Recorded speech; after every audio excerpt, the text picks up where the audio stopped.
What's up, you guys? Mitchell Gonzales, that bearded guy. Hey, are you thinking about selling your home in the year 2024 and you're kind of curious on what you can do to get the most money for your house? Or really, if this is a great time to sell your house, you're in luck. Today, Anthony and I are going to talk about exactly what you need to do to get your home sold and what some different tips are to get the maximum amount for your house. So let's hang out.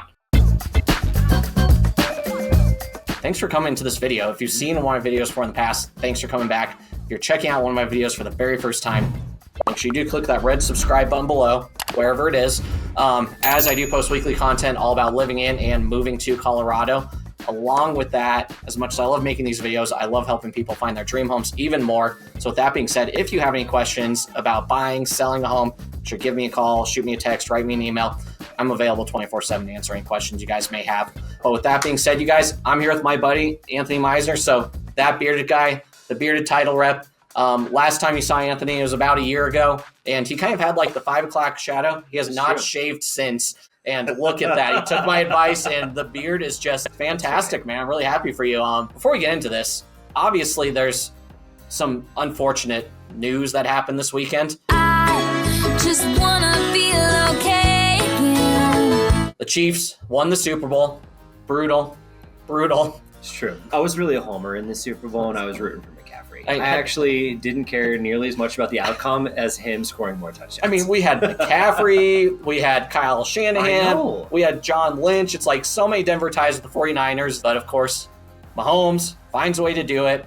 Super exciting as a Broncos fan, because we're like, we got to deal with this guy for another 10 plus years. There's like no positive in sight for the Broncos. Like, I don't know. We're going to have to tank a season. I think that's all there is to it. Maybe we'll get like maybe they'll trade up and get Drake May or something. I don't know. But you guys are here to learn about where the Denver market is right now. And really, this video is more centered towards sellers. So we're actually going to do the same video, but for buyers as well. So if you are looking at buying a home and curious on tips to help you buy, make sure you check out that video. It's going to be posted right around the same time. If you're looking at selling, check out this video. If you're thinking about doing both in 2024, check out both videos. But for this video, we're specifically going to tell you where the seller's market's at right now and just some tips on if you are looking to sell. So let's talk a little bit about maybe the importance of selling this year, right? So the coolest part about this is year over year, we're kind of in the same inventory places we had been, and it did not look like we were going to be there, right? People pulled so much inventory off the market at the end of the year that now we're in a low inventory situation again. So as a seller, this is an awesome time to start selling houses, putting real estate on the market. The longer you wait in the year, the little bit tougher it's going to be, right? It's like this every year. You start in January, there's nobody else on the market, there's not a lot of buyers out there, and then towards the end of the year, it's like, there's a lot of homes on the market, and now where all the buyers go because, it's the holidays and they check out. So as a seller, this is a really great time to put houses on the market. Q1 is like easily my favorite. Well, and then it seems like whenever you get closer to spring, there's more and more homes. And then if you wait until summer, typically that's where we see the highest inventory, it seems like, is a ton of people list, June, July, and for obvious reasons. I mean, it's convenient. There's no doubt about it. It's warmer. The kids are out of school. It's easier to sell when you're not dealing with school, but problem is a lot of people have that mindset, so it's all about supply and demand. Beautifully synchronized, don't you agree? And right now, supply is pretty low and demand is definitely starting to go up, which means that that's just a good formula for sellers if you're thinking about selling. Absolutely. And speaking of demand going up, look at that blue graph right there, that blue line right there. We had a 40% increase in our pendings from December to January. So you want to talk about buyers getting back in the marketplace. They are interested, right? There's like this weird psychological thing around January 1 for some reason. Like people call it like a New Year's resolution, I think. It's like, this is the year I'm going to buy. I am sick of living in this apartment. Yep. I'm sick and tired of living in a van down by the river. You know what? I hate this house. It's time to go buy a new one, right? So people really do. They make decisions like that. Make big decisions in January, and buying a home is definitely one. And so, I mean, right now is the time to capitalize on it if you're a seller. Absolutely. So let's look at month supply of inventory. So if you want to give this like a definition, month supply of inventory just means if no one else puts a home on the market, how long will it take to sell the inventory that's available? Right. So in a balanced market, we're talking 4 to 6 months of inventory. That's kind of a national standard. So that means buyers and sellers are on even footing. Sure. Well, as you can see here, in January, we're at 1.3 months of inventory. We're in a major supply shortage in Colorado. I mean, this is huge. I mean, to me, I think this is probably the biggest indicator for sellers. It's like I said, supply and demand. Right now, this says that supply is only about a third of what it needs to be for a balanced market. So clearly heavily favored towards sellers. So why not capitalize on that? I mean, you can see on this chart, it's been a while since we've been at 4 or 5, but being at 1.3, I mean, that's definitely a big deal. And I think a lot of that does stem from the amount of buyers that come out of the woodworks during January. Yeah, I think so. You don't have enough listing traffic because people don't tend to like to list homes this time of year because it's cold and it seems like a bad time to move. Yeah. But when buyers are excited and interested, that's when you should be listing homes. So January, February, March, I think best chances of selling in the entire year. Yeah, and I think I've definitely seen it working with some buyers and everything recently where, I mean, if a home is staged well and it's priced right, it goes quickly.